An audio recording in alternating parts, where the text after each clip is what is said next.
Hey, what is up YouTube?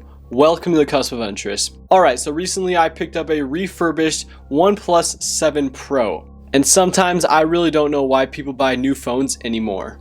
Alright, so I picked up this OnePlus 7 Pro for $350 on eBay. I got the mirror gray version with 256 gigs of storage and 8 gigs of RAM. The phone itself came in a little white box and only came with a charging cable. With refurbished phones, you do not get the original packaging, which is kind of a bummer, but at the same time, the only thing I really care about is the phone. The phone itself was in very good condition. There were a few minor scratches on the screen and a bit of wear on the side metal, but no screen burn or major dings or dents. And everything on the phone seems to work flawlessly. In my opinion, it's much smarter to wait for a bit for the phone you want to get on the refurbished market and then pick it up there, because you can get them for $300 to $400 off the original price tag. And for those that are on the budget, this can be an absolute bargain, getting a still really good phone for way less than it originally costed. And these kind of savings aren't just for OnePlus 7 Pros. Just about any Android smartphone from last year, you can see this kind of savings. For example, I bought a Google Pixel 3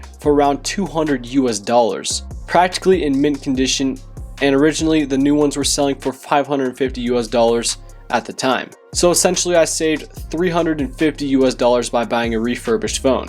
One thing when you're looking for a refurbished phone is to always get them 9 out of 10 quality or 10 out of 10 if you can find that. And make sure to get the ones that say no screen burn. Do not buy the ones that say screen burn. They should say like minor scratches and dings, but perfectly functional. If not, I wouldn't buy it. Also, this is just me, but when you buy a year-old phone, you want them to last as long as possible. So personally, I'd go with brands that offer long and good software support. So companies like OnePlus, Google, Apple. These are all companies from my experience that do a really good job at software support. One company that kind of just sucks at software support is Samsung, so I'd steer clear from them, but I'm not entirely sure for certain companies like Huawei, Nokia, and Motorola. Alright, so if you have any questions or any ideas for videos, leave them in the comments. And yeah, make sure to like, subscribe, and peace!